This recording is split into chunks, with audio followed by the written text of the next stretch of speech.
Boa noite, galera! Vamos lá, vamos chegando aqui para mais uma live bem especial aqui no canal de Estratégia Concursos. Sejam muito bem-vindas, sejam muito bem-vindos. É uma enorme satisfação estar aqui com vocês em mais uma oportunidade, né? Abrindo aí essa nossa semana de muito trabalho, de muito estudo. Hoje é segunda-feira, dia 3 de outubro, tá? Vamos deixar a eleição, o primeiro turno de lado e vamos focar naquilo que realmente interessa, naquilo que vai fazer a diferença para você, para sua família, na sua vida profissional, na sua vida financeira. Belezinha? Vamos iniciar aqui esse nosso bate-papo de hoje. Hoje é revisão, direito do trabalho na veia para você que vai prestar concursos de TRTs, beleza? Isso aqui vale para TRTs da FGV, da FCC, do CESP, da FUMARC, então sejam todos muito bem-vindos, tá? Já estava aqui acompanhando o chat antes de nós iniciarmos aqui esse bate-papo de hoje.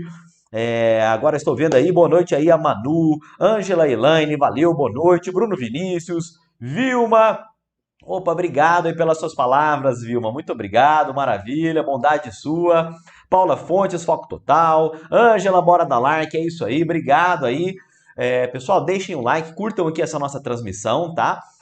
Eu não sei se ela realmente ficará disponível em um momento posterior, tá? O professor é o último a saber aí dessa questão de ficar ou não disponível, tá? Então aproveite, você que está aqui conosco, aproveite para acompanhar a nossa live, aproveite para enviar aqui as suas dúvidas, belezinha?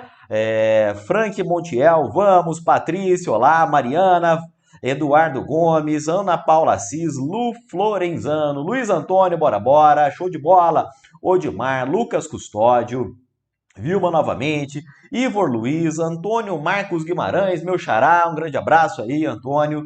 Laris, consegui pelo Telegram. Cláudia, bacana, pessoal, bacana. Material da live de hoje, tá? Material. Eu vou disponibilizar para vocês os nossos mapas mentais. Lá da mentoria, eu peguei alguns dos mapas mentais lá para vocês acompanharem essa live com esse material em mãos e para que vocês fiquem aí, tá? Nessa colinha de vocês, para revisar futuramente estes dois assuntos. Belezinha? Tá lá no nosso Telegram, tá? Deixa eu colocar o Telegram aqui na tela. Tá aqui, ó, nesse nosso Telegram, está lá no Trabalho com Daudi, belezinha? Eu pedi para o Caio disponibilizar aqui na descrição desse vídeo, tá? Mas me parece que algumas pessoas comentaram que o link não estava legal. De toda forma, pessoal, tentem, tá? Tentem ou no Telegram, tá? Se você já está lá no nosso grupo VIP de estudos do Telegram, maravilha, já está lá o arquivo, o próprio arquivo PDF, não é link não, você já baixa ele. Se não, tá? Aproveite para entrar. Caso não consiga, não tenha aí o Telegram, jogue aqui na descrição desse vídeo de hoje, tem vários links, belezinha? Deixa eu até comentar aqui com vocês. Olha só, no primeiro, no segundo, no terceiro link, tá? Em tese, tem ali esses mapas mentais para você baixar. São mapas mentais de jornada de trabalho e de salário e remuneração. Dois temas importantíssimos, estes que nós pensamos para batermos um papo aqui com vocês nessa segunda-feira, né? Primeira segundona do mês de outubro, o mês que promete muito, o mês que terá para nós o TRT de Minas, né? Lá em Belo Horizonte, um mês bastante movimentado aqui nesse nosso horizonte de concursos da área trabalhista. Beleza? Galera, antes de mais nada, tá? Obrigado aí, Fabiane, maravilha. Ana Paula não está disponível no link. Fabiane, aliás, Ana Paula, peço que então você entre lá no nosso Telegram, belezinha? Ou me mande uma mensagenzinha lá no Instagram, tá? Me mande um direct lá no Instagram que eu encaminho o próprio material aí para vocês. Beleza? Muito bem. Antes de mais nada, eu gostaria de agradecer a presença, a participação de todos vocês. Foi uma live surpresa que surgiu aí ao longo do final de semana, né? E que espero ser bastante proveitosa. Espero que tenhamos juntos uma noite aqui bastante profícua de muito direito de trabalho, de muitas questões que vão aparecer lá na sua prova. Beleza? Lá no Telegram, pessoal, é o penúltimo link, aí não tem erro, você entra lá no Telegram, tá? A gente coloca lá os mapas mentais, várias pessoas já baixaram ele, já enviaram até bons feedbacks, tá? Não deixe de baixarem esse material. Belezinha? Galera, vou dar aqui um spoiler para vocês, tá? Vou dar aqui um spoiler rapidamente. Nós estamos com um período promocional, tá? Desse material de revisão de direito do trabalho para TRTs, belezinha? Então, eu vou comentar rapidamente, você terá acesso dentro desse material, tá? Dentro desse pacote, a videoaulas de revisão acelerada para TRTs, tá? Nós vamos comentar aqui jornada de trabalho, salário e remuneração nessa metodologia de revisão acelerada, e lá no nosso curso nós temos integralmente o conteúdo para você revisar em vídeo, tá? Em videoaula. Belezinha? Além disso, os mapas mentais, tá? Nós temos mais de 20 mapas mentais à sua disposição, tais quais estes que você está recebendo para acompanhar a aula de hoje, belezinha? Você terá acesso lá nesse curso, lá nesse combo de revisão de direito do trabalho. Você tem acesso à famosa CLT esquematizada, tá? Um material topzera, bem completinho para você turbinar a leitura da lei seca. Tem ali já súmula, OJ, tá? Tem muita coisa do que você vai precisar nessa leitura da lei seca e questões comentadas, belezinha? Lá no nosso pacote de revisão, nós temos lá mais de 200 questões comentadas, temos ali questões comentadas só da FCC, nós temos Rio Grande do Sul, TRT do Paraná, TRT Mato Grosso, TRT Piauí, nós temos dezenas de questões inéditas, tem questão da FUMAC, então tem muita coisa legal lá. E até quarta-feira, tá?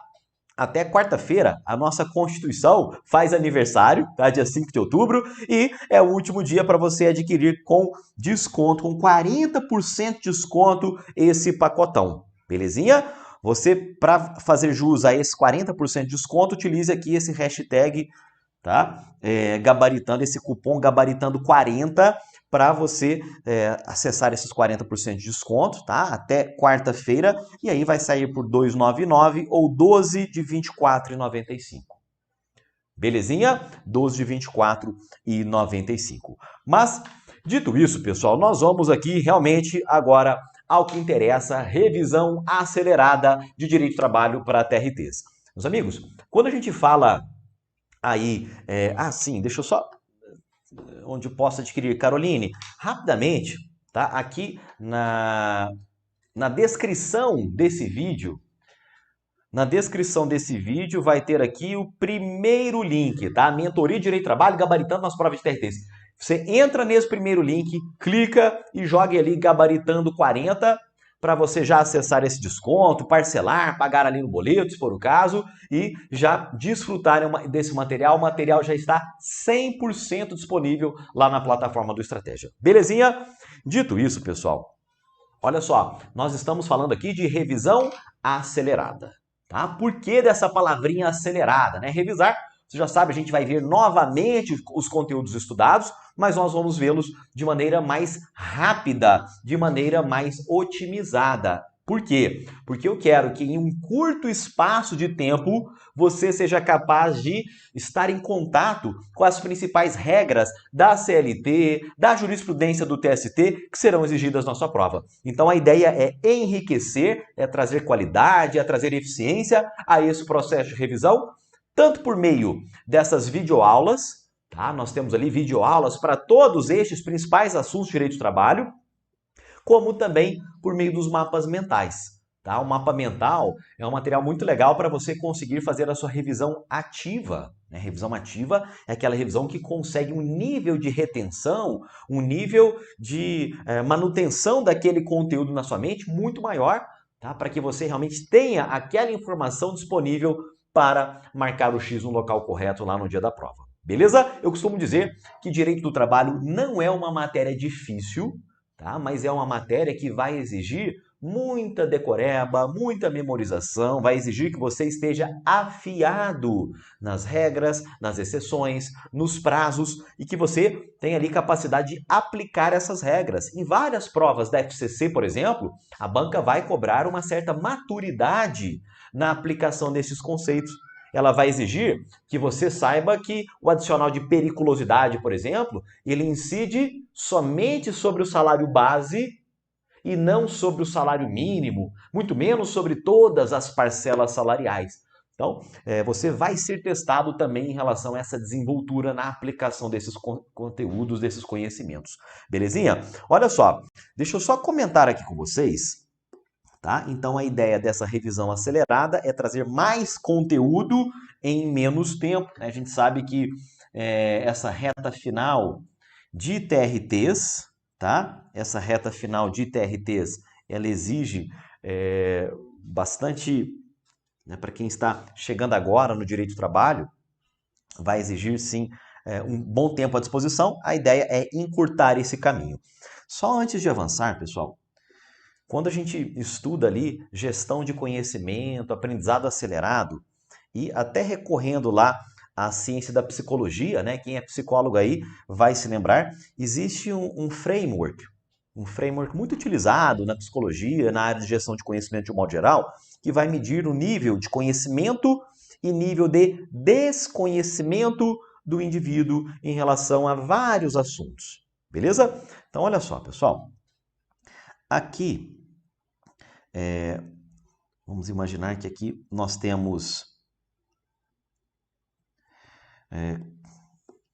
conteúdos que são do seu conhecimento,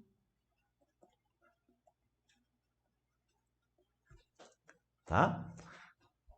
Ou seja, temas, conteúdos que você sabe, beleza? Aqui, temas que você sabe. Deixa eu separar isso aqui melhor. Belezinha? Aqui, assuntos que você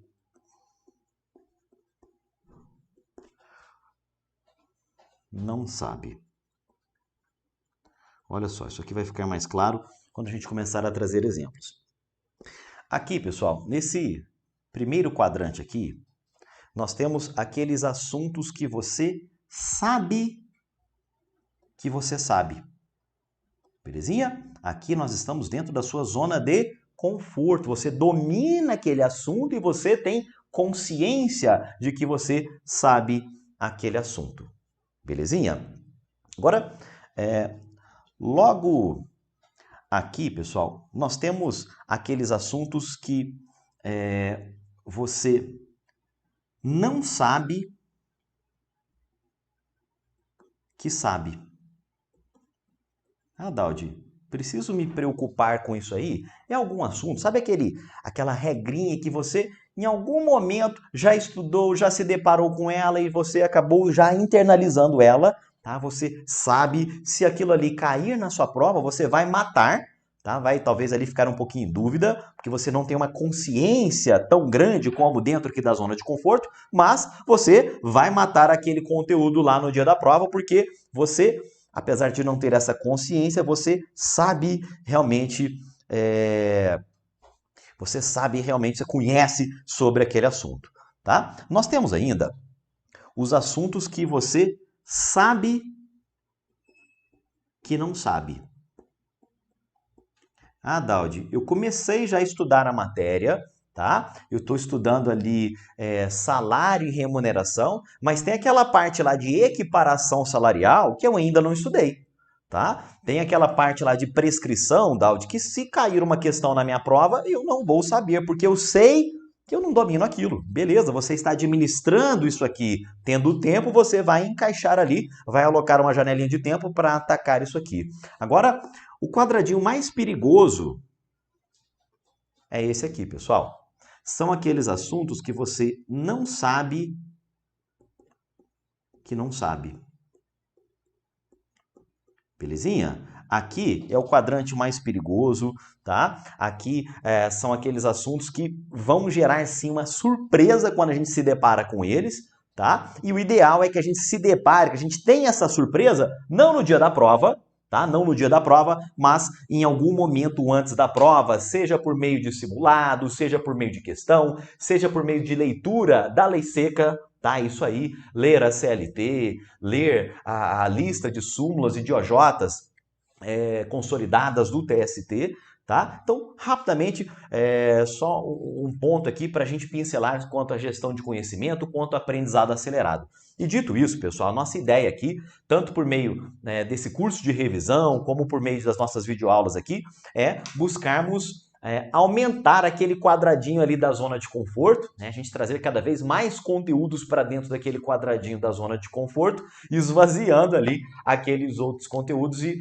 realmente ampliando a consciência aí nesses estudos. E aqui, tá, nessa live de hoje, vamos aqui direto ao que interessa. Nós vamos bater um papo sobre salário e remuneração, um tema que tem sido muito exigido em provas, tá? Tanto aquela diferença, né? Ah, tem natureza salarial? Tem. Ah, não tem natureza salarial? Não tem. Tá? Equiparação salarial e alguns parâmetros em relação ao pagamento de salário. Talvez, amigos, este seja um dos assuntos mais capciosos de você compreender aí em uma primeira leitura. Mas eu quero trazer aqui para vocês os principais tópicos, tá? De uma maneira direta ao ponto, de uma maneira rápida, otimizada, para que em um curto período de tempo você tenha condições de matar várias questões de prova sobre esse assunto aqui. Beleza? Eu vou rodar a vinheta e venho aqui na tela para a gente já bater um papo sobre salário e remuneração.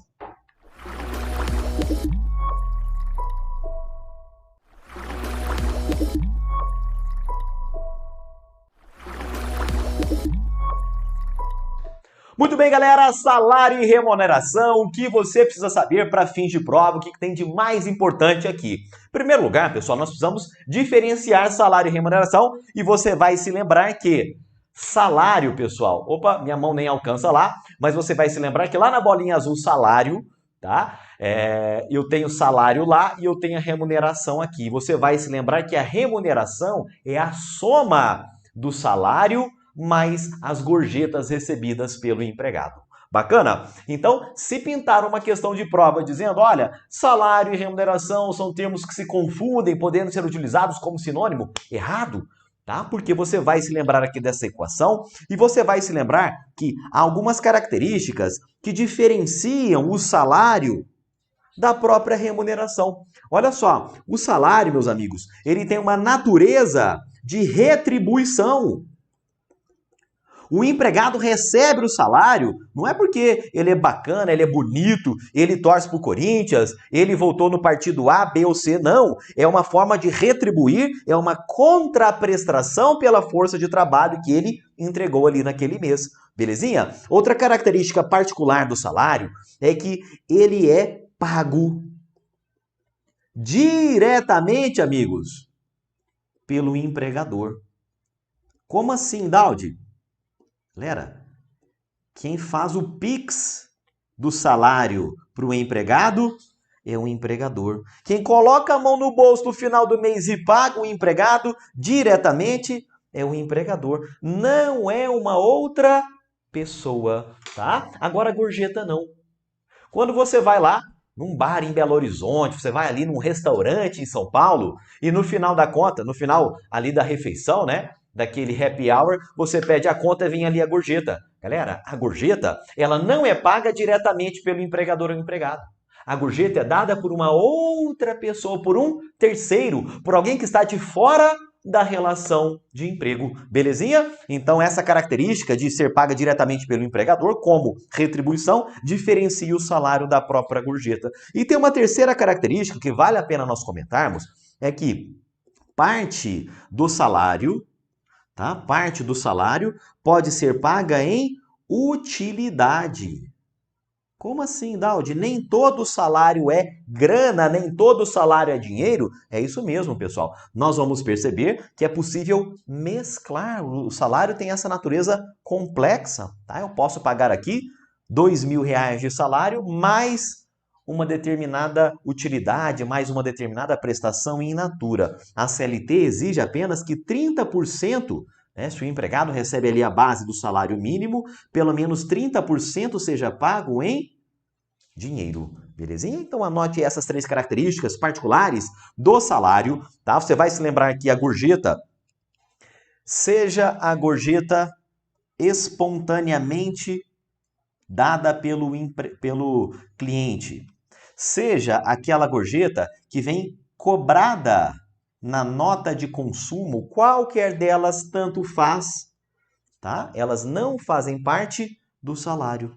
Elas se somam ao salário para fazer parte da remuneração do empregado. Belezinha? E quanto à gorjeta, pessoal, quanto à gorjeta, eu quero que você se lembre da súmula 354 do TST, tá? Súmula 354 do TST, que vai dizer para nós, né, quando a gente estuda salário e remuneração, muitas vezes a gente vai perceber que o salário, ele acaba gerando reflexos em outras parcelas. Então, se eu pago R$ 1.000 de salário, R$ 2.000 de salário, esses 2.000, eles vão refletir no cálculo de outras verbas trabalhistas, do aviso prévio, da hora extra, do adicional noturno, do repouso semanal remunerado. Então, o salário ele tem essa aptidão de gerar reflexos em outras parcelas. E quando a gente começa a diferenciar salário de remuneração, surge a pergunta, Daldi, a gorjeta, ela entra na base de cálculo do quê? E olha só, pessoal, a súmula 354, tá? Já tem um tempinho que ela não cai em provas de TRTs, o que a torna extremamente perigosa é a súmula do apanhe, tá? É a súmula do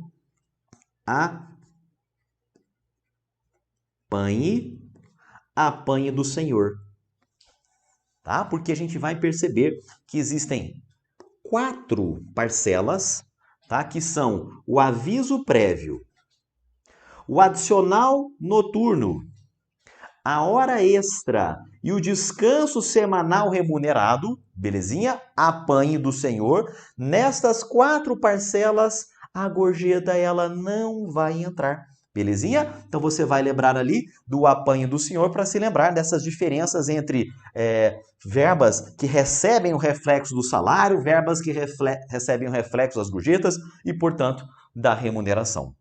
Belezinha? Olha só, pessoal, tem sido muito recorrente em provas de TRTs essas 2 listinhas aqui, tá? Essas 2 tabelinhas, você precisa saber, ter aí tatuado na sua mente quais importâncias que têm natureza de salário e que, portanto, vão sair refletindo em várias outras parcelas, vai sair mais caro, tá? De maneira bem prática. Indo direto ao ponto, é muito mais caro ao empregador pagar essas parcelas aqui da listinha laranja do que pagar essas parcelas aqui da listinha cinza. Por quê? Porque elas refletem no cálculo de outras parcelas. Então, de um lado, nós temos parcelas que têm natureza de salário, belezinha? E do outro, parcelas que não têm natureza de salário. Pode pagar sem reflexo em outras parcelas trabalhistas. Belezinha? Então, olha só, o que tem natureza de salário, Daldi? Que, portanto, caso pago, vai gerar reflexos em outras parcelas. O próprio salário básico, tá? Então, o empregado recebe lá uma importância fixa de R$ 2.500 todos os meses. Bacana, o que é isso? É o salário básico dele. Legal? Aí, enquanto eu vou falando, você já vai imaginando aí aquele contra-cheque, tá? Aquele contra-cheque gordo, né? Com todas aquelas parcelas que o empregado recebe ali todos os meses, né? Então ele recebe lá importância, não vai vir escrito importância fixa, vai vir escrito salário ou salário base, enfim, R$ 2.500. Beleza, né? Chega ali, tá chegando o mês de dezembro, por exemplo, né? Tá um pouquinho longe, mas piscou o olho, chegou. Ele vai receber ali um pedaço do 13º, por exemplo, R$ 1.250, a segunda parcela. Ele vai receber ali, por exemplo, um adicional. Ele vai receber uma comissão de vendas. Então, o que nós estamos falando aqui é você terá habilidade, a capacidade de olhar um contra-cheque e falar, olha, natureza de salário, natureza de salário, natureza de salário. Opa, essa outra aqui não tem natureza. Então é isso que eu quero que você chegue fazendo lá no dia da prova, tá? Farejar realmente todas essas rubricas. Então nós temos aqui o salário básico, tá? Tem natureza de salário, logicamente. Os adicionais, belezinha? Então a doutrina entende que adicional tem sim natureza de salário. As gratificações, desde que sejam legais, tá? Desde que sejam as gratificações legais, antes da reforma trabalhista, meus amigos, todas as gratificações ajustadas, essa era a palavrinha utilizada lá no 457 da CLT, gratificações ajustadas tinham natureza salarial. Veio a reforma trabalhista e falou o seguinte, nada de ajustada, são as gratificações legais e só estas previstas em lei que têm natureza de salário. Daldi, me dá um exemplo de gratificação legal, gratificação que é prevista em lei? O 13º salário. Tá? O 13º, outro nome dele é gratificação natalina. Então, ele é uma gratificação, tá? Tem previsão em lei, belezinha? Então, ele tem sim natureza de salário. Tá? Nós temos as comissões de vendas. O meu empregado aqui ele é vendedor, ele recebe 1% de todas as vendas que ele realizar. Bacana, não deixa de ser natureza retributiva, natureza salarial daquela parcela. E também o salário in natura. Tá? A gente vai comentar aqui com vocês que a salário in natura são as utilidades que o empregador dá ao empregado como forma de retribuir, tá? Como forma de retribuir o trabalho que ele desempenha, belezinha? Então, uma outra forma de remunerar, de assalariar, de retribuir, não com dinheiro, mas com utilidades. Eu vou te dar aqui uma camiseta, né, uma camisa da reserva todo mês. O empregador, Daldi, eu nem venho trabalhar de camisa. Não, mas é para você utilizar ali nas suas horas vagas de lazer, tá? Eu vou dar a você um carro para você passear ali com a sua família, tá? Você nem vem trabalhar presencial aqui na empresa, fica só no teletrabalho, mas toma um carro aqui para você. Então, aquele veículo é salário in natura, é uma utilidade que é dada como retribuição ao serviço prestado pelo empregado. Maravilha? Muito bem, do lado de cá, nós temos o outro lado da moeda. Aquelas importâncias, aquelas parcelas não salariais. Tá? Então, elas podem ser pagas pelo empregador e elas não vão gerar reflexo, não vão gerar encargos. Por exemplo, a ajuda de custo. Tá? E a ajuda de custo caiu lá no TRT Piauí de algumas semanas atrás. Você vai se lembrar que a ajuda de custo, o que é isso? A ajuda de custo é quando o empregado ele é transferido para trabalhar em outra cidade, em outro estado, em outro país, e ele recebe uma grana para indenizar essa despesa de instalação no novo local. Tá? Ele fez ali mudança, ele vai se instalar, vai ter uma série de despesas, nada mais justo do que o empregador dar essa ajuda de custo em favor do empregado. É retribuição? Não. É indenização pelas despesas decorrentes da mudança. É isso que é ajuda de custo não salarial. Beleza? As diárias, tá? Empregado viajou, trabalhou uma semana fora de casa. Tudo bem, deslocamento eventual, né? Ele fica ali fora da sede. O que vai ocorrer é que ele vai sim, né? Assim como a Lei 8.112 prevê diárias, a CLT também prevê diárias. Então, essas diárias elas vão apenas indenizar esses gastos de hotel, né? de hospedagem, de transporte, muitas vezes, em outro local. Tá? Os prêmios. E aqui eu estou mencionando uma série de importâncias previstas lá no 457, parágrafo 2º da CLT, tá? E os prêmios são uma dessas importantes. Daldi, não precisa dizer mais nada. Prêmio é prêmio, né? Você vai se lembrar lá da Mega Sena, né? Vai se lembrar ali da loteria, tá? E prêmio é algo extraordinário, né? O prêmio é algo que é mais do que você esperava, não é verdade? Você nem esperava ganhar e chega ali o prêmio. Esta é a essência dos prêmios previstos aqui na CLT. Imagina só, aquele seu empregado ou um grupo de empregados teve um desempenho acima do ordinário, acima do comum. Então o empregador vai lá e, por mera liberalidade, premia estes empregados. Esse prêmio, seja o prêmio em dinheiro, tá? R$5.000 para cada empregado.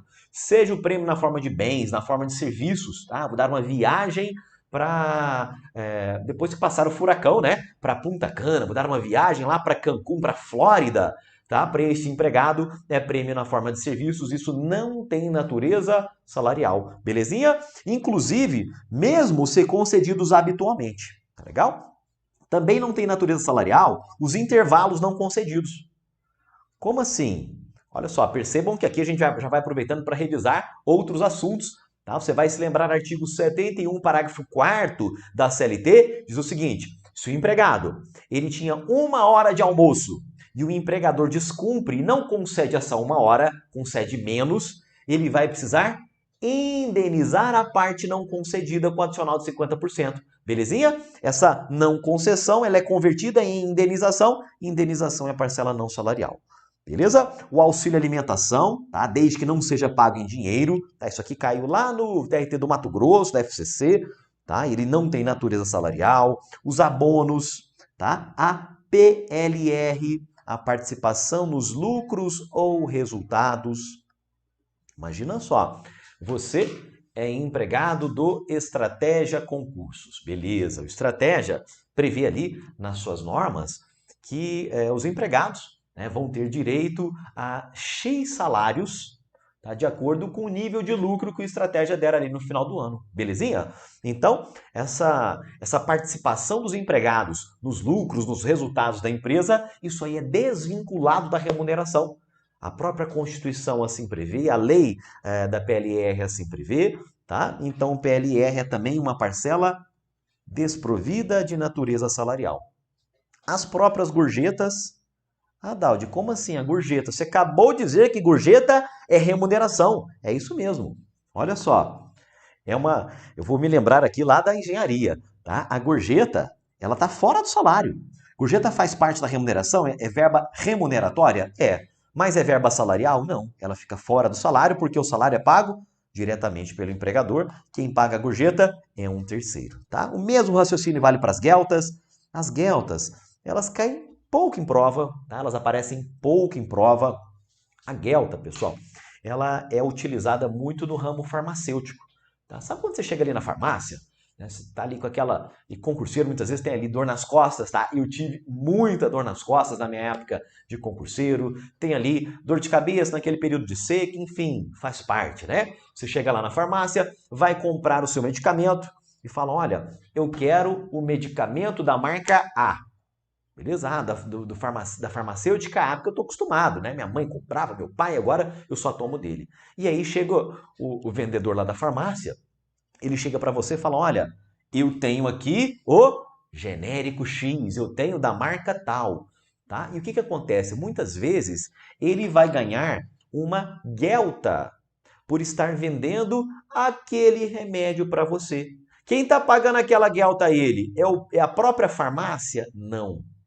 É o fabricante do medicamento. Então, quem paga a guelta também não é o próprio empregador. Quem paga a guelta é um terceiro, alguém que está de fora do vínculo de emprego. As gueltas seguem a mesma dinâmica das gorjetas. Bacana? E também outras parcelas indenizatórias que forem dadas ali ao empregado em virtude de indenização de despesas. Beleza? Olha só, pessoal. Utilidades não salariais. Aqui uma listinha que já caiu muito esse ano, tá? Já caiu muito nesses TRTs que nós tivemos prova esse ano. É a listinha das utilidades não salariais, lá do artigo 458, parágrafo 2º da CLT. Antes de nós comentarmos aqui estas utilidades salariais e não salariais, quero chamar uma tela em branco. Por quê? Porque quando a gente pensa numa utilidade, eu estou falando em tudo aquilo que não é dinheiro, beleza? Mas que tem alguma utilidade para o empregado, para o trabalhador. E aí, eu posso ter utilidades com natureza salarial, beleza? E eu posso ter também utilidades sem natureza salarial. E você já está percebendo que se ela não tem natureza salarial, o sinal tá verde, né? Para o empregador dar aquilo para o empregado sem refletir em outras parcelas trabalhistas. Bacana. Daldi, como é que eu sei se a utilidade está do lado de cá ou está do lado de lá? Pessoal, olha só, em primeiro lugar, é preciso que a gente saiba, que a gente consiga perceber qual é o motivo pelo qual o empregador está dando aquela utilidade ao empregado. Tá? E a gente vai naquela questão do para e do pelo. Por quê? Se a utilidade é dada pelo trabalho, tá? Com uma ideia de retribuir, tá? Com uma ideia contraprestacional, aquela utilidade tende a ter natureza de salário. Belezinha? Agora, se é uma utilidade dada para possibilitar, para viabilizar o trabalho, aí é diferente. O empregado não está recebendo como uma retribuição. Ele está recebendo aquilo para permitir que ele trabalhe. Olha só, eu vou dar aqui um exemplo, tá? Vou dar aqui um exemplo para que a gente consiga perceber o poder aqui do para e do pelo lá na hora da prova. Vou dar um exemplo aqui para vocês do carro. Belezinha?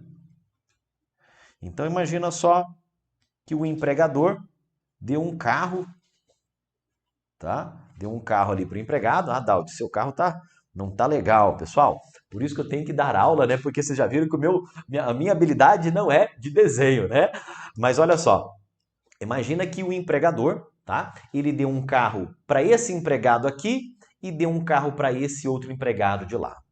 A diferença entre um cenário e outro é que quando, por exemplo, o empregador chega para o empregado e fala: olha, você é vendedor externo. O seu trabalho é sair percorrendo as lojas, não só daqui da cidade, mas de toda a região, oferecendo o nosso produto. Tá? Inclusive, você precisa levar ali um mostruário no porta-mala do carro. Então, esse carro, meus amigos, ele está sendo dado para permitir que aquele vendedor consiga fazer o seu trabalho. Tem natureza de salário? Não. Tá? É uma utilidade não salarial. Agora, o outro exemplo é até aquele outro do teletrabalho. Né? Você é teletrabalhador, você nunca vai à empresa, tá? Inclusive fica em outra cidade. Mas o seu empregador decidiu dar para você o carro do ano, né? Um carro bacana, um carro para acomodar você, sua família, passear, pode usar nas férias, tá? O empregador deu esse carro para você para que você possa trabalhar? Não. Aí, neste segundo caso, o carro foi dado pelo trabalho, pelo que você está desempenhando, como uma forma de agradar, de retribuir ali o trabalhador. Belezinha? Muito bem. Daldi, então eu já percebi a diferença do para e do pelo, tá? Então, Daldi, quer dizer que toda vez, isso aqui é importante, toda vez que a utilidade é dada pelo trabalho, ela tem natureza de salário? Não, pessoal. Por quê? Porque tem uma listinha, tá? Tem um artigo na CLT que ele joga para o lado de cá várias utilidades, mesmo que elas tenham sido dadas pelo trabalho. Qualquer que seja a situação, se a gente vai na listinha do 458, parágrafo 2º da CLT, nós estaremos diante de utilidades sem natureza salarial. Isso aqui, galera, você precisa decorar para a sua prova, tá? O que é que não tem natureza de salário, segundo a CLT, segundo a jurisprudência do TST. Primeiro lugar, habitação, tá? Isso aqui eu estou indo lá em súmula do TST para consolidar aqui para vocês, tá? A habitação, a casa para morar, a conta de energia elétrica. A gente sabe que a energia elétrica é uma despesa alta hoje em dia. E o veículo, que a gente comentou aqui no nosso exemplo, eles são utilidades não salariais, desde que sejam indispensáveis para o trabalho. Tá legal? O camarada mora num local muito ermo, não tem nenhuma casa lá naquele local. Então é justo ele receber ali uma habitação, já que ela é indispensável para o trabalho. Aí ela não tem natureza salarial. Beleza? Lá na CLT, vestuário, equipamentos utilizados para a prestação de serviço. Eu dei o uniforme para o empregado, eu dei o equipamento de proteção individual, é claro que não tem natureza de salário. Tá? A educação, então o empregador está, por exemplo, pagando uma faculdade para o empregado, né? Paga anuidade, paga mensalidade, paga matrícula, paga livro, paga material didático. É educação? É. Então, não gera reflexo, é utilidade não salarial. Tá? Aqui, pessoal, entra a faculdade, entra o curso de inglês, de alemão, de francês, tá? Entra a escolinha de programação, belezinha? Mas não entra academia de ginástica, tá? Porque ginástica é malhação, né? Não é educação. Não entra escola para o filho, tá? Escola para o filho não entra. Entra a educação revertida em favor do empregado como regra geral, tá? Então, aqui é importante a gente perceber que entra a educação, tá? E aqui inclui tudo, né? Anuidade, mensalidade, matrícula, livro, material didático e etc. Tá? Entra também o transporte casa-trabalho, trabalho-casa, entra o plano de saúde, tá? Assistência médica, hospitalar, odontológica, belezinha? Então pagou lá o plano de saúde, entra o seguro de vida, seguro de acidentes pessoais, entra a previdência privada, tá? Aqui não é o INSS. Grandes empresas, muitas vezes, pagam uma complementação de previdência para o empregado. Paga lá uma Previ, paga a previdência complementar lá do Icatu, do Itaú, enfim. Então, essa contribuição para a previdência privada do empregado também não tem natureza salarial, tampouco o Vale Cultura. Beleza? Seguindo adiante, parâmetros quanto ao pagamento do salário, tá? Artigo 459 da CLT prevê que, em regra, o salário vai ser pago em dia útil no local de trabalho, exceto se for realizado o depósito bancário, que hoje é o Pix. Beleza? Eu posso estabelecer um salário por semana, por quinzena e, em regra, um salário que seja no máximo mensal. Essa é a periodicidade do salário máximo. Em regra, um salário por mês. Tá? Eu não posso ter ali um salário a cada 3 meses. Não, em regra não. Tem exceção? Tem. Comissão. Muitas vezes a apuração das vendas, das comissões, vai levar ali mais do que um mês. Aí é possível que o empregado receba em períodos maiores. Comissões, percentagens, gratificações, tá? E também comissões e percentagens sobre vendas parceladas, tá? Sobre vendas ali cujos pagamentos ocorrem mediante prestações sucessivas. O salário ele precisa ser pago até o 5º dia útil do mês subsequente ao vencido. Belezinha? Se o empregador fica atrasando o salário do empregado rotineiramente, amigo, o empregador ele está dando mole, ele está descumprindo uma obrigação legal dele de pagar os salários em dia e ele, portanto, está dando causa para que aquele contrato seja extinto e injustamente ocorra uma rescisão indireta do contrato de trabalho. Legal? Diferentemente, tratando-se do empregado intermitente, aí não é 5º dia útil do mês seguinte, não. O salário do intermitente é pago de imediato, já ao final do período de prestação. Tá? Então, encerrou ali o período da convocação, de imediato, paga ali o salário do intermitente. Tá? Em relação aos descontos salariais, a gente vai perceber que esta é uma dimensão do princípio da intangibilidade salarial, porque a lei veda que se ocorram descontos abusivos do salário do empregado. Nós vamos perceber que tanto a CLT como a jurisprudência do TST permite que sejam realizados descontos no salário do empregado, desde que o desconto seja decorrente de uma lei, a lei que determina a retenção do imposto de renda. Sim, então o empregador está obrigado a descontar aquele valor, tá? Para descontar decorrente de um adiantamento que ele fez ao longo do mês, algum desconto previsto em norma coletiva. Se o empregado causa um dano ao empregador, tá? Isso aqui já caiu demais em provas de TRTs, o empregado causa um dano em desfavor do empregador. Daudi, posso descontar aquele dano, aquele prejuízo de R$500 que o empregado me causou aqui? Pode, tá? Pode, desde que seja um dano com dolo, o empregado teve a intenção de causar aquele dano. E, aqui vem um detalhe importante, se for um dano culposo, o desconto só será permitido se houver um acordo prévio. Belezinha? Então, o desconto por dano culposo, ele tem esse detalhe, tem esse pré-requisito, que é o prévio acordo. Belezinha? Segundo súmula do TST, é possível que seja descontado do salário do empregado, desde que autorizado por ele por escrito e previamente, o plano de saúde, o plano odontológico. Tá? Então, eu vou descontar ali já do salário do empregado para pagar aqui o plano de saúde, o seguro de vida, a previdência privada e o clube, tá? Uma entidade cooperativa, cultural, recreativa, associativa, tudo isso revertido em favor do empregado. É possível esse desconto, autorização por escrito e prévia. Belezinha? Tratando-se, pessoal, do 13º salário, tá? O 13º salário é uma gratificação que tem natureza legal. Tá? O 13º salário ele é pago à base de 1/12 da remuneração de dezembro.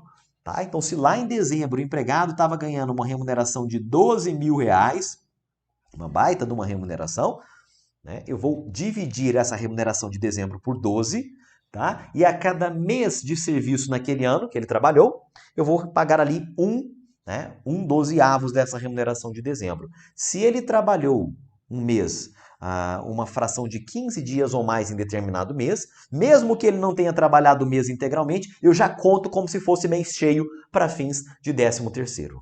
Tá legal? Lembrando que as horas extras habituais integram sim o cálculo do 13º salário. Belezinha? Em relação ao pagamento, né, como é que funciona essa dinâmica do 13º salário? O empregador ele precisa adiantar metade do 13º entre os meses de fevereiro e de novembro. Belezinha? Adalde, por que que o janeiro ficou de fora e o dezembro ficou de fora? Porque é o seguinte, janeiro é o mês para o empregado requerer, se for o caso, tá? É o espaço que ele tem para requerer que seja pago o 13º, que seja adiantado o 13º por ocasião das férias do empregado. Então ele chega ali para o seu empregador e fala, olha, chefe, eu quero que você me pague a minha metade do 13º lá por ocasião das minhas férias, que vão ser no mês de maio. Beleza? Beleza, combinado. Tá bem? E em dezembro, é o outro mês que ficou de fora, é o mês no qual vai ser pago o restante, a segunda parcela do 13º, até dia 20 de dezembro. Tá legal? Por ocasião terminou o contrato ali antes de fechar o ano. Muito bem, o empregado terá direito ao 13º proporcional. Sempre, Daldi? Não. Em regra, sim, mas se houver uma extinção por justa causa, ele perde o direito ao 13º proporcional e se houver a culpa recíproca, ele recebe o 13º proporcional pela metade. Daldi, e na EPA, na extinção por acordo, ele recebe 100% do 13º salário. Belezinha? Lembrando, galera, que 13º é um dos temas em que a negociação coletiva ela não prevalece para reduzir ou suprimir o 13º. Então, se pintar uma questão de prova dizendo, olha, é possível reduzir o valor do 13º salário por meio de acordo ou convenção coletiva, você vai marcar isso aí como errado. Não prevalece em relação ao valor nominal. Beleza? Por falar nisso, né, por falar em negociado prevalecendo sobre o legislado, olha só, eu quero lembrar que vai prevalecer, o negociado vai prevalecer sobre o legislado em relação aos temas que nós estamos falando aqui, quando for tratar de remuneração por produtividade, tá legal? Incluindo o desempenho individual, quando for tratar de gorjeta, tá? Então, gorjeta, sinal verde para dispor sobre gorjeta por meio de acordo coletivo, convenção coletiva de trabalho.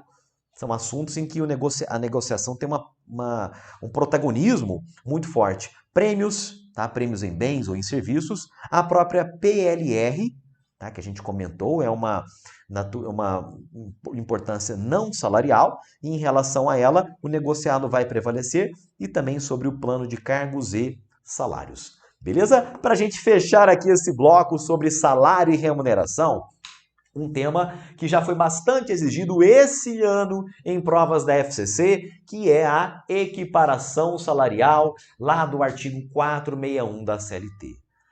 Muitas vezes, quando a gente está estudando direito do trabalho, fica difícil da gente perceber, né, na prática, para que serve essa tal de equiparação salarial. Pessoal, sabe quando você está trabalhando ali numa empresa, né, e tem aquele seu colega de trabalho, você olha para o lado ali, é um colega de baia seu, e ele recebe um salário muito maior do que o seu. Tá? Muitas vezes, né, é natural da natureza humana a gente ficar comparando, né, achando que está sendo injustiçado, enfim. Então, o que tem aqui na CLT são parâmetros objetivos, tá? Realmente parâmetros bem claros para dizer quando é que você tem o direito de receber o mesmo salário do seu colega. Belezinha? Preenchidos estes requisitos que nós vamos comentar aqui, você terá direito à equiparação salarial com uma outra pessoa, você terá direito a receber essas diferenças em relação ao que você recebe e o que a outra pessoa recebe. Só antes da gente adentrar aqui nesses pré-requisitos, Eu quero lembrar que essa outra pessoa, seu colega de trabalho, tá, que ganha mais, ele é o paradigma. Essa é a palavrinha que é utilizada na legislação, em prova, na jurisprudência, para se referir àquele salário desejado pelo empregado. Então, nesse sentido, pessoal, terá direito à equiparação salarial quando preenchidos estes requisitos que estão listados aqui na tela. Eu vou dar um zoom para ficar mais fácil nós comentarmos aqui. Na verdade, vamos fazer assim. Olha só, pessoal. Será possível a equiparação salarial desde que preenchidos esses requisitos de maneira cumulativa. Então, você e o seu colega de trabalho precisam desempenhar exatamente a mesma função. A função, galera, e aqui tem pegadinha de prova, a função ela precisa ser idêntica. Caiu outro dia em uma prova da FUMARC uma questão dizendo, olha, sendo uma função semelhante, sendo uma função parecida, o empregado tem direito à equiparação salarial. Está errado. É somente se a função desempenhada for idêntica. Ele faz A, eu faço A. Tá? O nome do cargo não importa. Tá? O que importa é materialmente a função ser exatamente uma da outra. Você e o seu colega de trabalho precisam trabalhar para o mesmo empregador. Vocês precisam trabalhar na mesma cidade, precisam trabalhar no mesmo estabelecimento. Então, se a empresa na qual você trabalha ela tem 5 filiais, só é possível a equiparação entre empregados que trabalham na mesma filial, no mesmo estabelecimento. Tá? Não dá para você querer a equiparação salarial, né? Você trabalha lá em Quixeramobim. Tá? Trabalha lá em Quixeramobim e você quer equiparação salarial com uma pessoa que trabalha na mesma empresa, porém lá em Fortaleza. Tá? Não vai colar.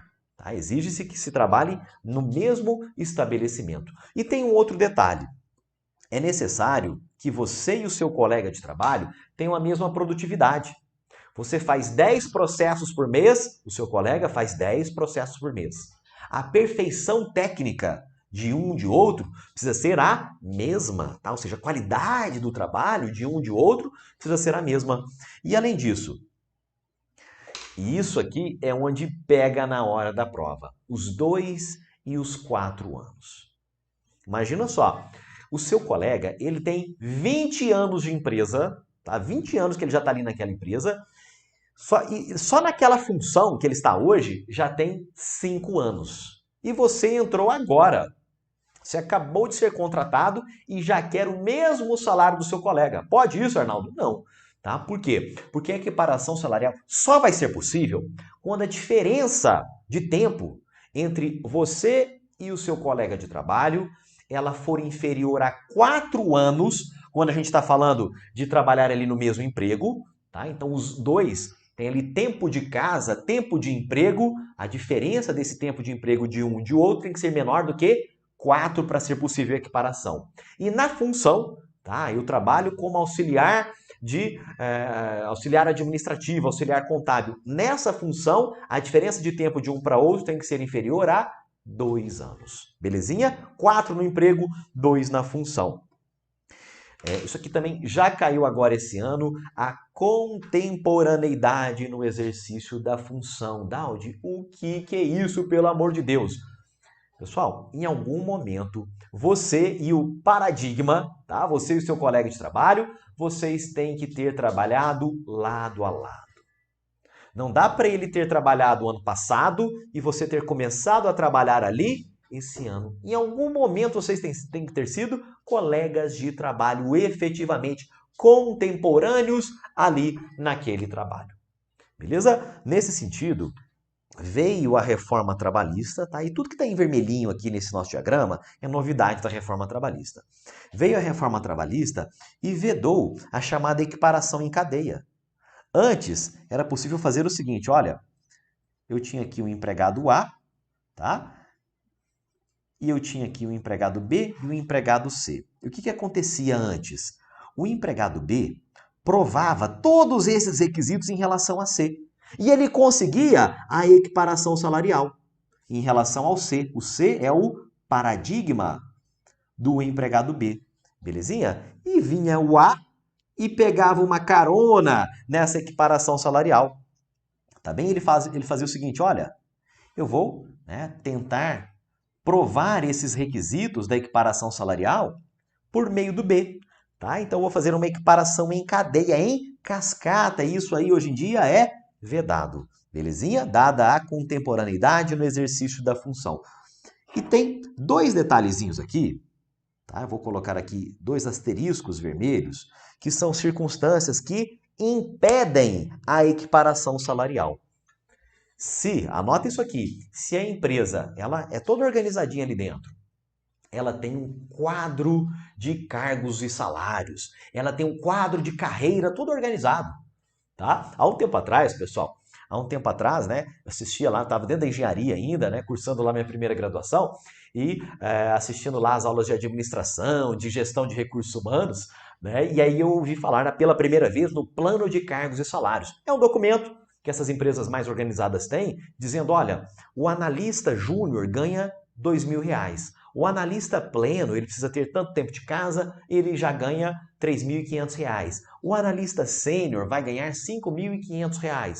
Então, é um documentozinho que dá uma organizada, tá, nas funções, nos salários ali dentro da empresa. Se a empresa tem esse documento, esquece isso tudo, rasga todos esses requisitos, porque não será possível a equiparação salarial se a empresa tem esse quadro de carreira, esse plano de cargos e salários organizado.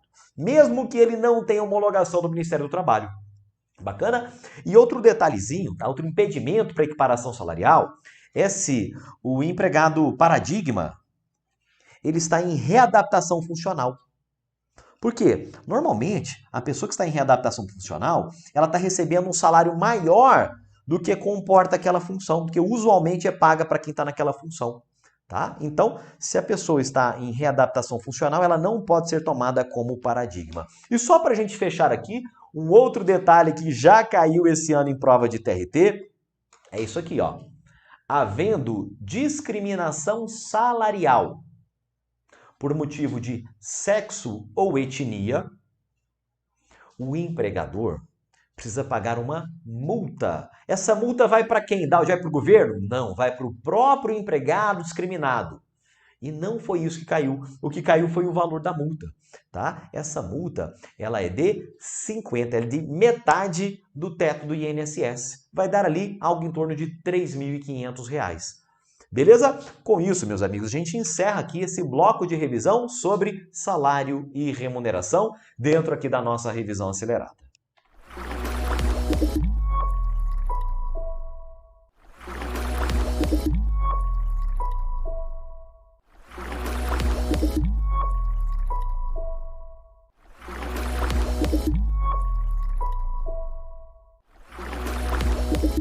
Muito bem, galera, vamos revisar agora jornada de trabalho.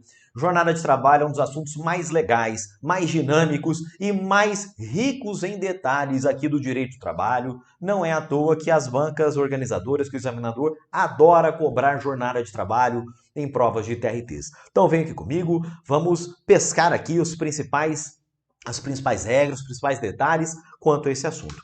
Você vai se lembrar, amigos, que jornada de trabalho compreende, né, quando a gente fala em jornada de trabalho de 6, de 8, de 4 horas, nós estamos falando daquele tempo em que o empregado está efetivamente trabalhando, tá? Ele está ali dando uma aula, ele está ali escrevendo um relatório, ele está ali, né, fazendo um serviço externo, tá legal? Ou ele pode estar também de braços cruzados à disposição, aguardando uma ordem do empregador.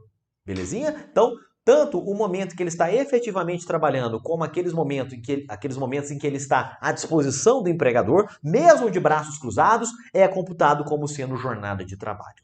Legal? Agora, com a reforma trabalhista, a lei ela buscou eliminar, quebrar uma correlação que existia, que era o seguinte, olha, se o empregado, antigamente pensava-se assim, se o empregado está dentro da empresa, esquece o que ele está fazendo. Ele está à disposição do empregador. Se ele está dentro da empresa, ele precisa estar sendo remunerado, computando a jornada de trabalho dele. Se ele fica além da jornada contratual, hora extra em favor do empregado. É isso que havia de maneira mais expressa antes da reforma trabalhista. Mas agora não, pessoal. Agora o que há é o seguinte. Muitas vezes o empregado ele chega mais cedo na empresa, Muitas vezes o empregado sai mais tarde da empresa para fazer atividades particulares. Muitas vezes ele fica ali na portinha da empresa, né, na portaria da empresa, só buscando uma proteção pessoal, porque em razão de uma insegurança ali da via pública. Então o que acontece? Esses períodos em que ele fica dentro da empresa, mas buscando proteção pessoal, mas desempenhando atividades particulares, esse período, mesmo que ele exceda a jornada contratual, ele não precisa ser remunerado como extra, porque ele não será a tempo à disposição do empregador. Beleza? Mesmo que ele exceda aquela tolerância de 5 ou de 10 minutos. Aqui tem só um pequeno detalhe, pessoal, que é o seguinte, é o tempo, tá? Isso aqui o examinador adora cobrar, é o tempo para troca de roupa. Como assim, Daudi? O empregado ele troca de roupa dentro da empresa? É isso aí, muitas vezes ele troca de roupa dentro da empresa e outras vezes ele troca de roupa fora da empresa, ele já chega pronto, né? O que vai acontecer? Quando o empregador impõe, quando o empregador determina que a troca de roupa ocorra dentro da empresa, aí não vai haver dúvida de que, se ele está ali dentro trocando de roupa, não por uma opção própria dele, mas cumprindo uma determinação do empregador, aí é diferente.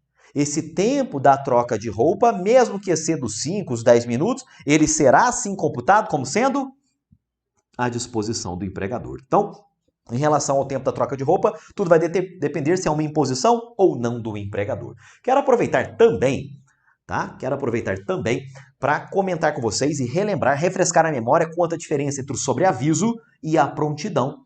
Beleza? O sobreaviso é aquele período em que o empregado fica fora da empresa, fica lá na casa dele, na casa da sogra, fica em outro local, mas não dentro da empresa.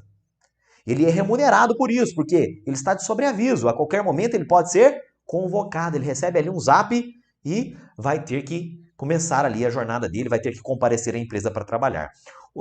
As escalas de sobreaviso, elas são de no máximo 24 horas, tá? No período do sobreaviso, o empregado é remunerado sim com 1/3 do salário hora normal, e o sobreaviso é um dos temas em relação aos quais o negociado prevalece sobre o legislado. Olha só, pessoal, caiu questão de prova no TRT do Piauí não faz muito tempo, dizendo o seguinte, era mais ou menos assim a questão.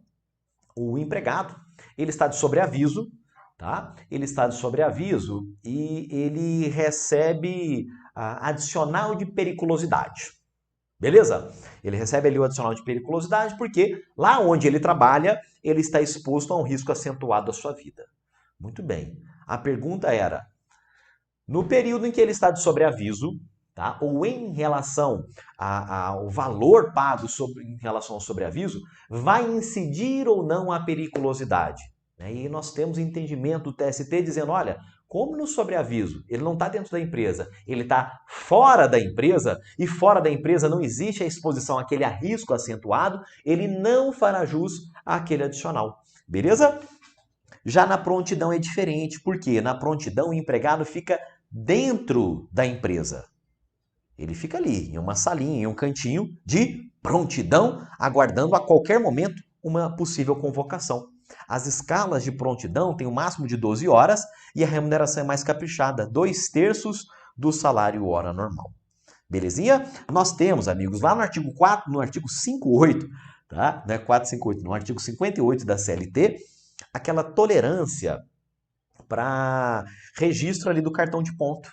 Beleza? Nós vamos ver que quando... já vou até adiantar aqui um ponto para a gente conversar. A gente vai falar mais adiante sobre o controle de jornada. A gente vai falar aqui sobre o cartão de ponto.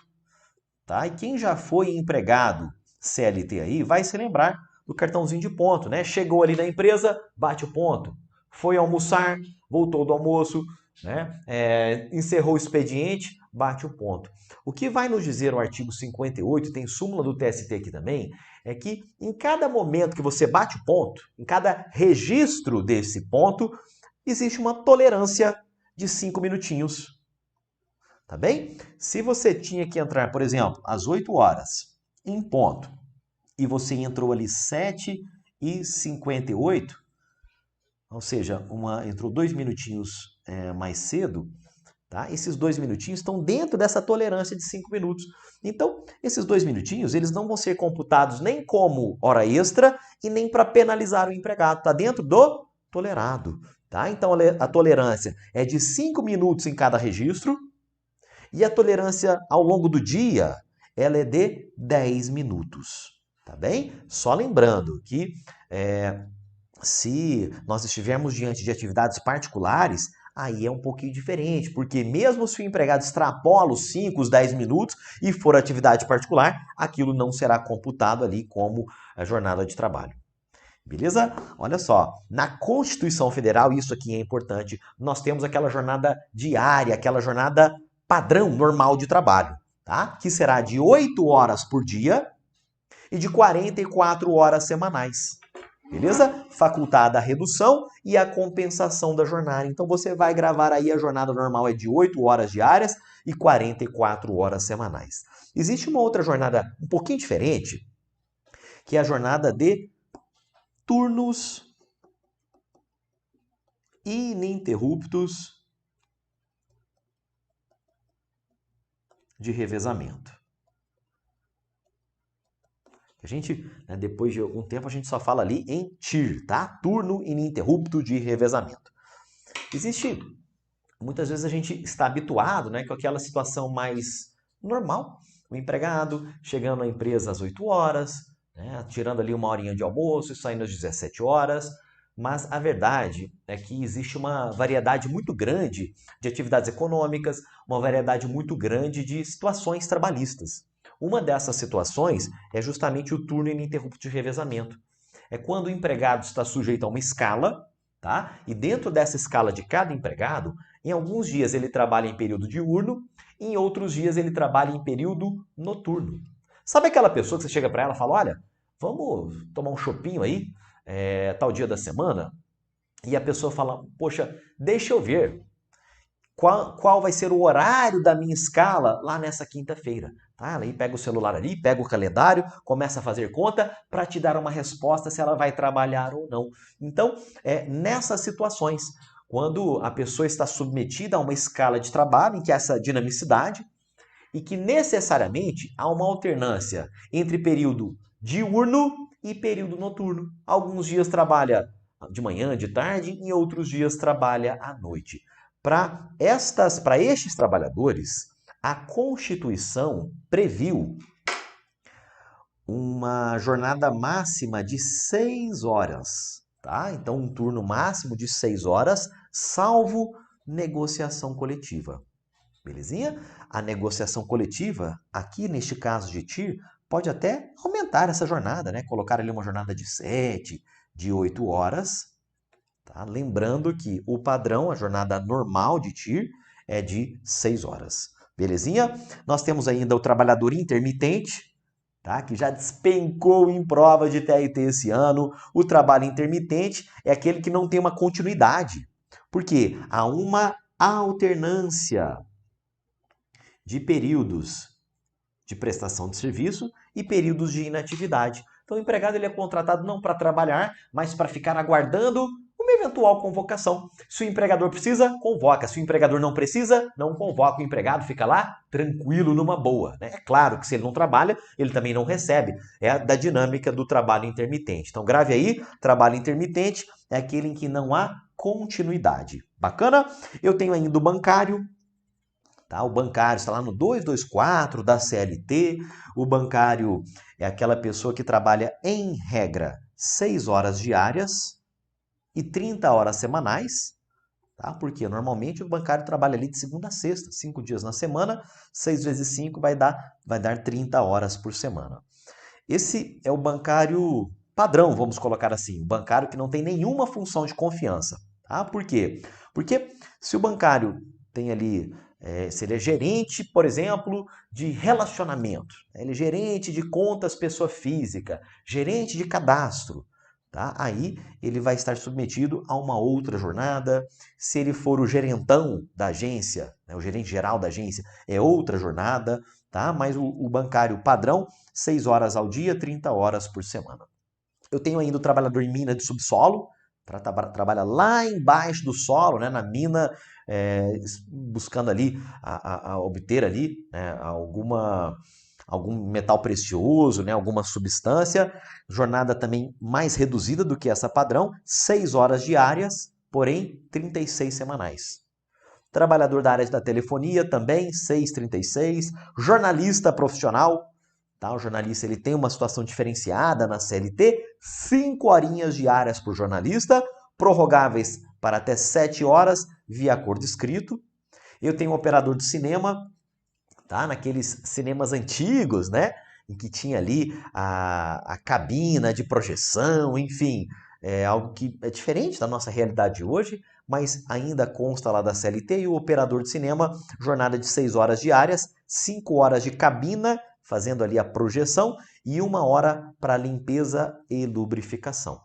E eu tenho também, pessoal, o trabalhador a tempo parcial, tá? Ele ainda não caiu agora em provas de 2022, então é bem possível que caia uma questãozinha sobre trabalho a tempo parcial agora, tá? Sobre o trabalho a tempo parcial, pela importância, eu vou até chamar uma outra tela aqui, que vai sistematizar para nós o 58A da CLT. Olha só, antes da reforma trabalhista, e continua caindo questão de prova nesse sentido, o limite para o trabalhador a tempo parcial era de 25 horas por semana. Tá? Então eu poderia chamar de trabalhador a tempo parcial quem trabalhasse até 25 horinhas por semana. Né? Vamos imaginar ali, se a gente fosse dividir ali de segunda a sexta, seriam 5 horinhas no máximo por dia. Agora, os limites são diferentes. Após a reforma trabalhista, nós temos 2 limites. Até 26 horas semanais ou até 30 horas por semana. Daldi, qual que é a diferença de um para outro?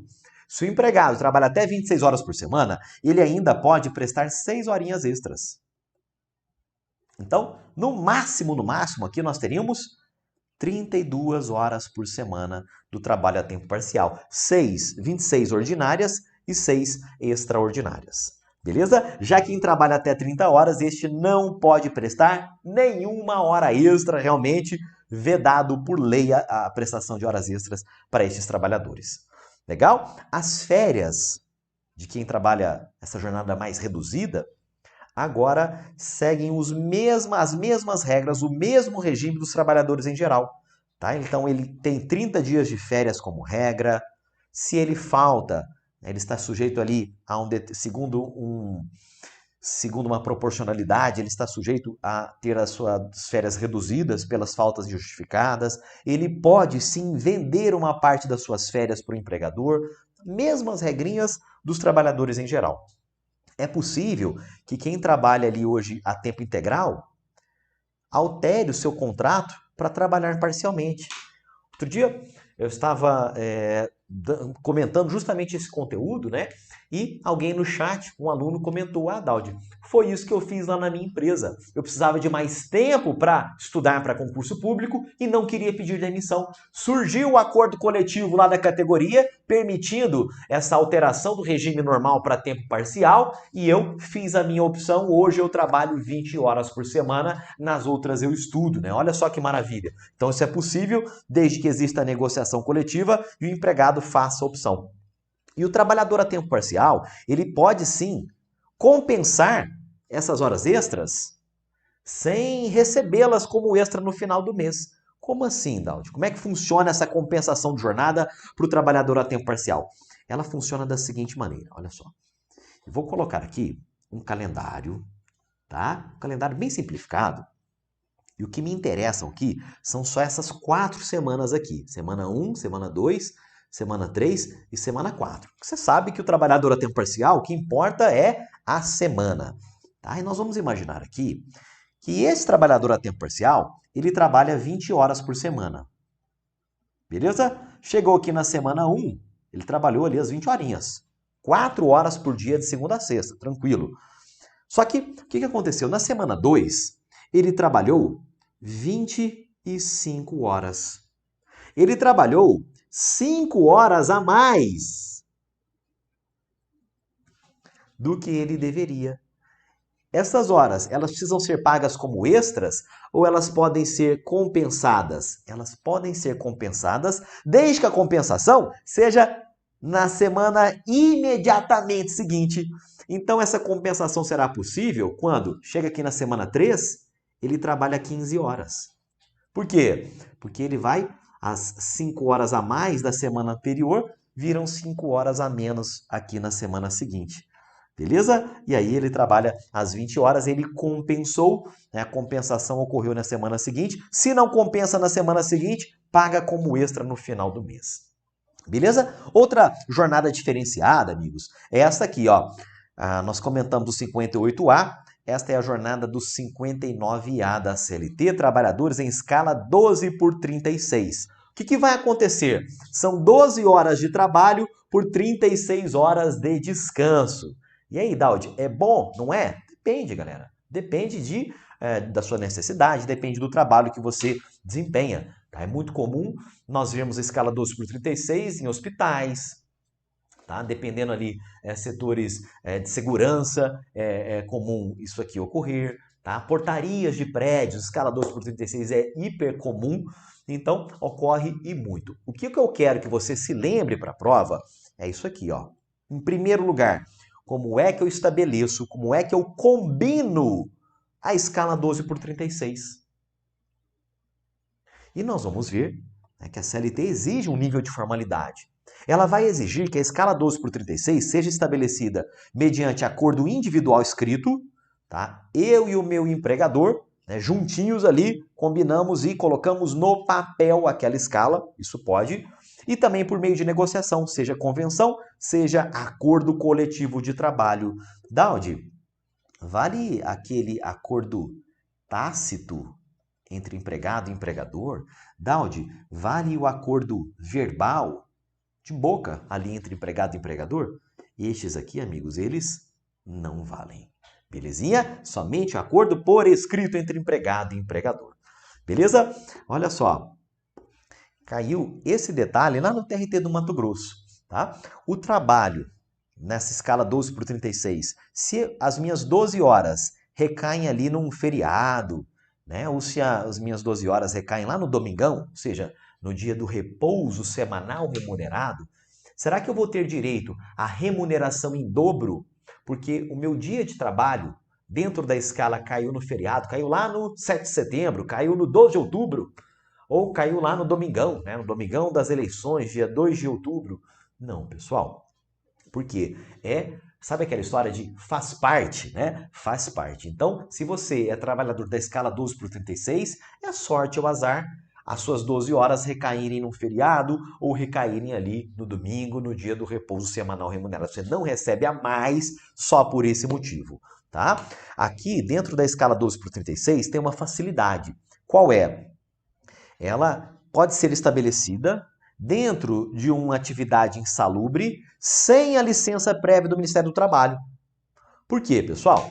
Se a gente vai lá no artigo 60 da CLT, a gente vai ver que se o ambiente é insalubre, só pode ter prorrogação de jornada, só pode ter hora extra, em regra, com o joinha do Ministério do Trabalho, com essa licença prévia do Ministério do Trabalho. Essa é a regra geral. Mas aqui nós estamos diante de uma das exceções. É uma situação que pode sim haver o estabelecimento da escala, mesmo na atividade insalubre, sem o aval do Ministério do Trabalho. E é isso que ocorre dentro de um hospital. Hospital, né? Você está ali, a pessoa está tossindo, o outro está espirrando, faz parte do hospital. É naturalmente um ambiente insalubre. Quem trabalha dentro do hospital pode fazer escala 12 por 36, mesmo sem a licença prévia do Ministério do Trabalho. Beleza? Os intervalos dentro da jornada, ou seja, aquele intervalo para descanso dentro das 12 horas, eles podem ser concedidos, tá? Uma horinha ali de descanso, ou mesmo não concedidos, podem ser indenizados. O empregado toca 12 horas corridas, sem nenhum intervalo, e recebe uma indenização por essa não concessão. Belezinha? Sobre o adicional noturno e a hora noturna reduzida, aqui tem um detalhe, tá? Se aquele período do seu trabalho que recai em período noturno, você terá direito sim ao adicional noturno, tá? E também a redução da hora noturna. Isso é devido sim a estes trabalhadores, mas exclusivamente em relação ao período noturno da jornada, o período das 10 da noite às 5 horas da manhã. Belezinha? Olha só, pessoal. Dá uma respirada, tá? Dá uma respirada aí, porque agora a gente vai entrar num tema muito importante, um tema muito recorrente em provas de TRTs. Nós vamos falar aqui de hora extra e de compensação de jornada, de banco de horas, de acordo de prorrogação. Olha só, o que a gente tem lá no artigo 59 da CLT? A jornada normal de trabalho é de 8 horas diárias e 44 horas semanais. Mas além dessa jornada normal, é possível que o empregado seja chamado a fazer horas extras. E a CLT vai admitir um máximo de 2 horas extras por dia. Beleza? Essas horas extras, elas precisam estar combinadas previamente como regra geral. E essa combinação das horas extras pode se dar por meio de acordo individual, tá? Que nem precisa ser por escrito, pode ser um simples acordo tácito ou negociação coletiva. E quando o empregado trabalha ali prestando uma hora extra, ele tem direito sim ao adicional de pelo menos 50%. Então, por exemplo, olha só, vou dar um exemplo aqui, só abrindo um parêntese, porque muitas vezes cai em prova uma parte mais prática, de cálculo mesmo. Tá? Imagina aqui comigo que você tem aí dentro da sua empresa um empregado que ganha R$ 2.200 por mês. Beleza? Ele tem uma jornada de trabalho de 8 horas diárias e 44 horas por semana. Muito bem. Neste caso, eu preciso pegar o salário mês dele e transformar em salário hora. Eu preciso saber quanto que ele ganha por hora de trabalho. E como ele tem uma jornada de 44 horas por semana, o divisor que eu vou aplicar aqui é o divisor de 220. Tá? É como se eu multiplicasse. Estou comentando bem rapidamente essa parte, tá? Mas é como se eu multiplicasse a jornada semanal por 5 para eu chegar nesse divisor aqui. Tá? Então, se o salário mês é de 2.200, o salário hora, me ajudem aí nessas contas, 2.200 por 220, vai dar aqui R$10 por hora de trabalho. Bacana? Esse é o valor da hora normal daquela pessoa. Se ela presta horas extras, ela vai ter direito a receber não apenas a hora normal, mas a hora mais caprichada, com adicional de pelo menos 50%. Então, a hora extra dessa pessoa vai ter um custo base ali de R$15 por hora extra. Tá bem? R$10 da hora normal, mais R$5 do adicional. Belezinha? Muito bem. Daudi, sempre que o empregado faz hora extra, sempre que ele fica além da jornada dele, ele ganha a hora extra no final do mês? E a resposta é não. Tá? Por quê? Porque existem as chamadas compensações de jornada. Né? Como a gente está aqui dentro dessa revisão, você vai se lembrar, na compensação, o empregado trabalha mais alguns dias e folga em outros dias. Trabalha mais alguns dias e trabalha menos em outros dias. E nós temos, basicamente, duas formas de compensação de jornada. A prorrogação mensal, belezinha? Em que essas somas, subtrações, toda essa compensação fica restrita ao período de um mês, ao módulo mensal. E nós temos ainda o banco de horas. O banco de horas é uma forma de compensação de jornada mais aleatória, que acaba atendendo mais aos interesses do empregador do que aos interesses do empregado. E aqui para nós, o que importa é isso aqui, ó. O que eu quero que você enxergue é o seguinte: um é módulo mensal, o outro são 6 meses e o outro já é o ano inteiro. Beleza? O que eu quero que você perceba, isso aqui cai demais em provas, é o seguinte. Olha só, deixa eu pegar aqui a minha régua. Porque nós temos duas... Aqui não ficou legal, não. Nós temos 2 pontos que precisamos saber sobre esse assunto para fins de prova. Se eu colocasse aqui, ó, lado a lado, a duração, tá? A duração, 1 mês, 6 meses, 1 ano, tá? E do outro lado eu colocasse aqui o nível de formalismo, a gente iria perceber que são duas grandezas proporcionais. Então, eu estou diante aqui da compensação de 1 mês, de 6 meses e da compensação anual. Beleza? Opa, na verdade é o contrário, tá? Vou trocar aqui.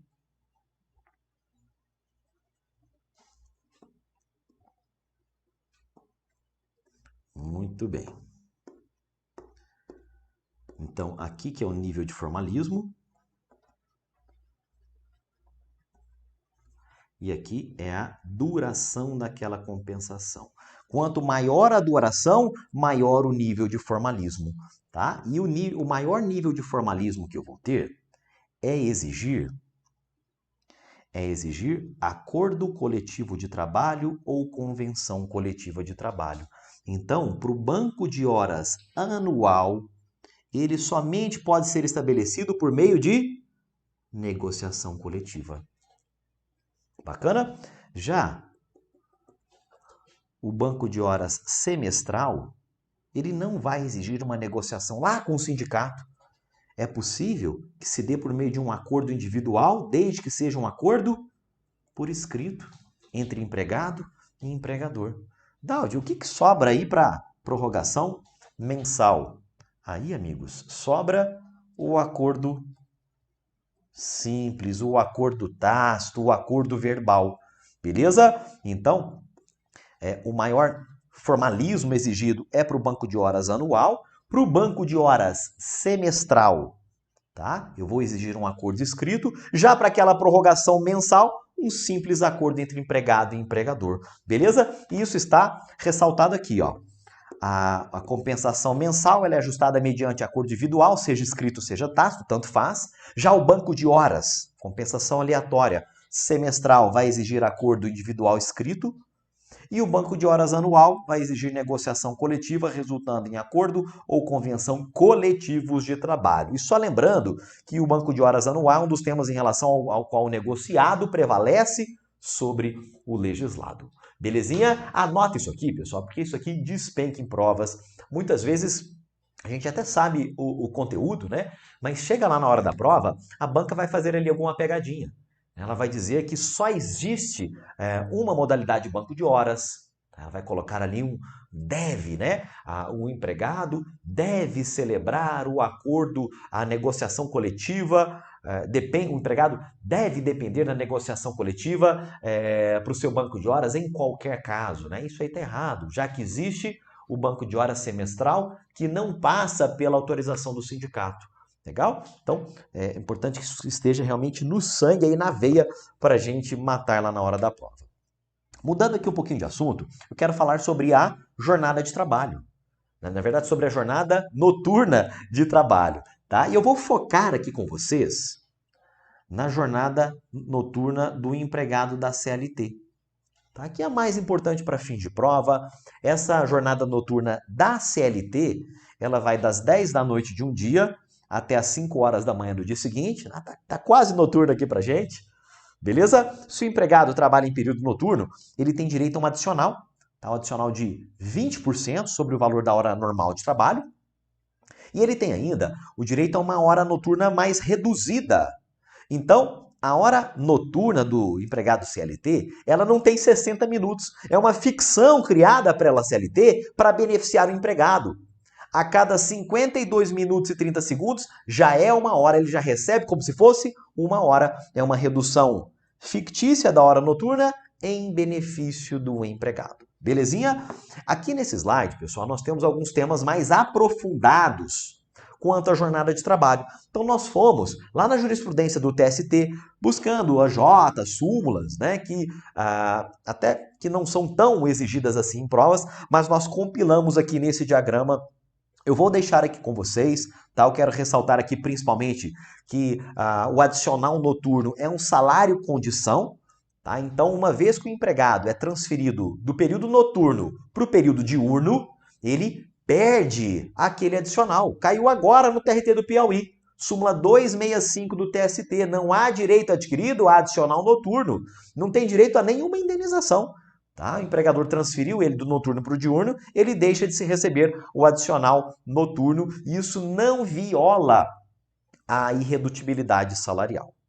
Belezinha? Lembrando também que quando há uma prorrogação do trabalho noturno, súmula 60, parágrafo 5º lá do artigo 73, prevêem que mesmo quanto à prorrogação, na prorrogação é devido também o adicional, mesmo que já esteja fora do período noturno, tá? E é devida também o pagamento da hora noturna reduzida. Então, se o empregado trabalhou a noite toda e não parou às 5 da manhã, ele foi parar às 8 horas da manhã, das 5 da manhã às 8, embora não seja período noturno, embora não seja noturno, terá direito adicional noturno e hora reduzida como regra geral. Belezinha? E adicional noturno integra a base de cálculo das horas extras noturnas, tá? É um incidindo sobre o outro. E se for um adicional noturno habitual, ele integra o salário do empregado para todos os efeitos. Beleza? Galera, para a gente fechar aqui o nosso bate-papo, tá? Fechar aqui esse nosso bate-papo de hoje, controle de jornada. Esse é um assunto que ainda não caiu e ele tem tudo para ser explorado em provas. Por quê? Porque ele é de uma importância enorme para as ações para as ações trabalhistas de um modo geral, porque nós tivemos uma alteração muito significativa em 2019 aqui dentro desse assunto. Nós tivemos uma outra alteração agora em 2022 quanto ao teletrabalho, que se insere aqui também. Então é um tema que merece, sim, toda a nossa atenção, todo o nosso carinho aqui nas nossas revisões. Então, olha só, pessoal, eu vou comentar aqui com vocês, basicamente, o artigo 74 e o artigo 62 da CLT e alguns entendimentos do TST. Você vai perceber, você vai se lembrar que para estabelecimentos com mais de 20 trabalhadores, beleza? Não é mais de 10 trabalhadores agora, é mais de 20 trabalhadores, é obrigatória a anotação da hora que o empregado chega e da hora que ele vai embora.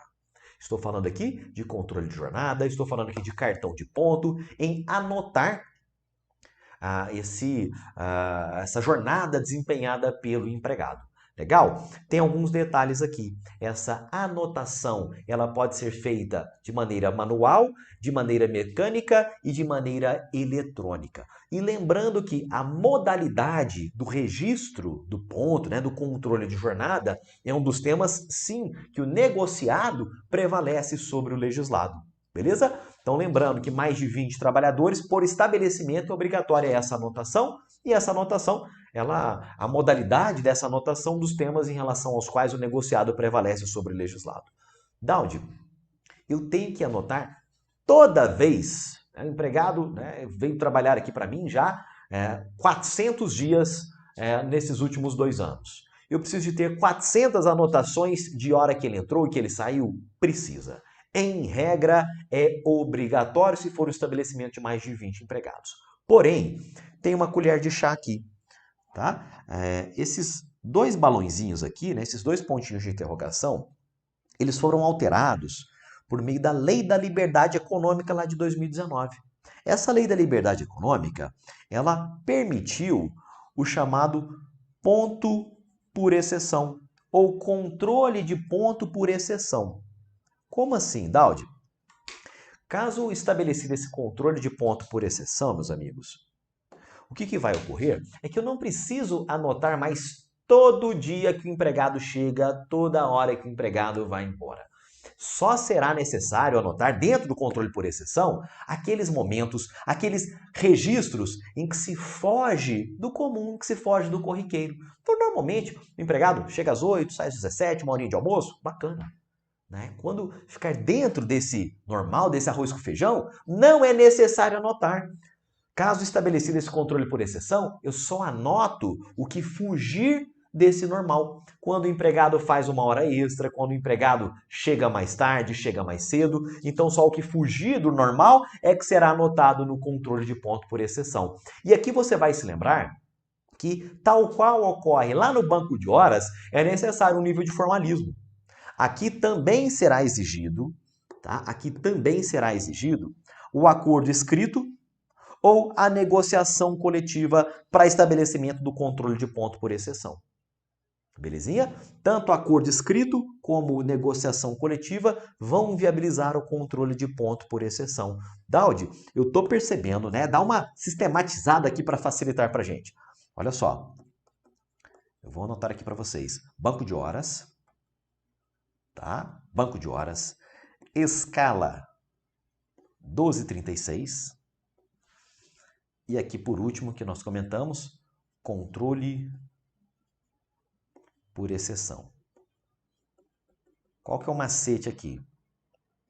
É o seguinte, estes três assuntos, tá? Estes três estabelecimentos do banco de horas da escala e do controle por exceção, eles podem ocorrer por meio de acordo coletivo de trabalho, convenção coletiva de trabalho ou por meio de acordo escrito entre empregado e empregador. São três temas que não admitem aquele acordo tácito, aquele acordo verbal, tá? Então, anota isso aqui, a gente vai consolidando, vai sistematizando a cada fechamento para ficar bem claro aqui esse nível de formalismo que é exigido para cada um desses assuntos. Beleza? Voltando aqui para o nosso diagrama, eu quero lembrar com vocês que, segundo o TST, caso este estabelecimento aqui, tá, seja obrigado a apresentar o cartão de ponto de algum dos seus trabalhadores e ele apresenta aquele cartão britânico, à mesma hora, né, o empregado há 10 anos ele entra às 8 horas em ponto e sai às 17 horas em ponto. Né? Menos que a gente esteja lá na Inglaterra, qual que é a chance disso acontecer? Né? É zero. Então, a apresentação de cartão de ponto uniforme, com datas de entrada e de saída uniformes, esse cartão ele é inválido como meio de prova. E o que vai acontecer? É como se o empregador não houvesse apresentado o cartão. Vai se considerar, vai se presumir verdadeira a jornada legada pelo empregado. É uma presunção relativa que admite prova em contrário, mas caso o empregador não traga ali um outro elemento de prova, o juiz vai entender que aquela jornada legada pelo empregado lá na petição inicial é aquela que de fato ocorria. Beleza? Para a gente fechar aqui, nós temos lá no artigo 62 da CLT 3 casos de jornadas de trabalho que não estão sujeitas a controle. Tá? Esse controle que nós estávamos falando aqui, anota a hora que chega, a hora que sai, enfim. Existem 3 casos de jornadas não controladas. São empregados, amigos, que foram ejetados desse capítulo da CLT que trata da duração do trabalho. Então são empregados que não têm hora extra, é isso mesmo, eles não têm adicional noturno. Se o empregador deixa de conceder o intervalo a ele, ele não ganha aquela indenização. Por quê? Porque a jornada dele não é controlada. Então, todos esses direitos que decorrem do controle de jornada, eles não farão jus a ele. Daudi, quem são esses 3 pobres coitados? Olha só, pessoal. São os trabalhadores externos, tá? Então, o trabalhador externo são os gerentes e os teletrabalhadores. Beleza? Então, trabalhador externo, gerente e teletrabalhador. Mas, nesses 2 últimos casos, tem um detalhezinho aqui importante.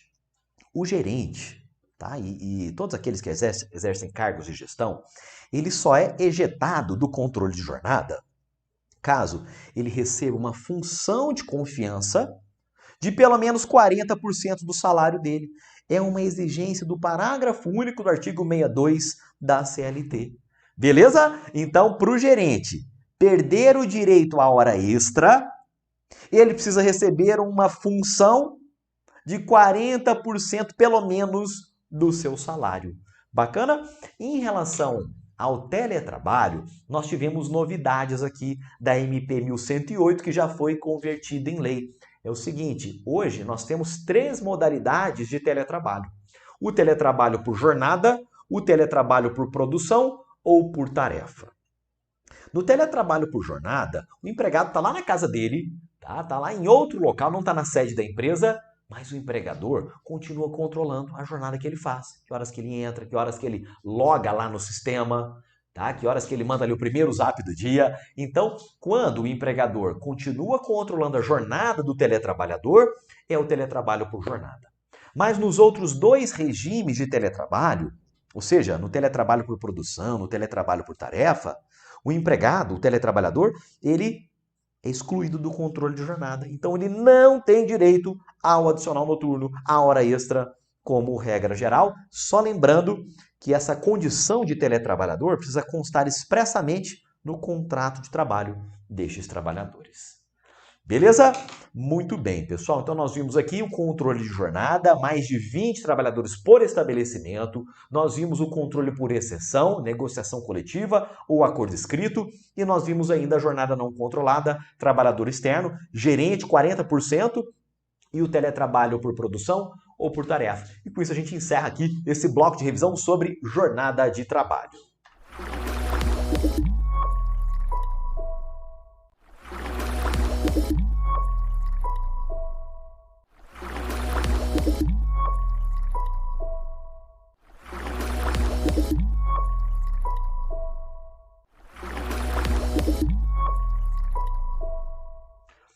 Muito bem, galera! Fechamos aqui esse nosso bate-papo de hoje, né?